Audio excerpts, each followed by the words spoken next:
এই মুহূর্তে আমরা ক্রস করছি কটক বাইপাস থেকে। তো কটকের পর যেরকম কি জানো ভুবনেশ্বর তো আসবে, অ্যান্ড ভুবনেশ্বরের পরের থেকে আমরা ঢুকে যাব পুরীর দিকে। তো চলো ভিডিওতে থাকো। গাইস, এই সেই আমাদের ফেমাস ব্রিজ মহানান। চলো ভাই, দারুণ দারুণ দারুণ দারুণ, কিন্তু জল শুকিয়ে গেছে পুরো নদী।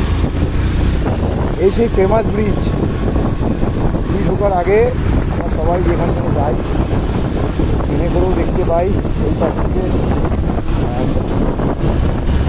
নিজের বাইক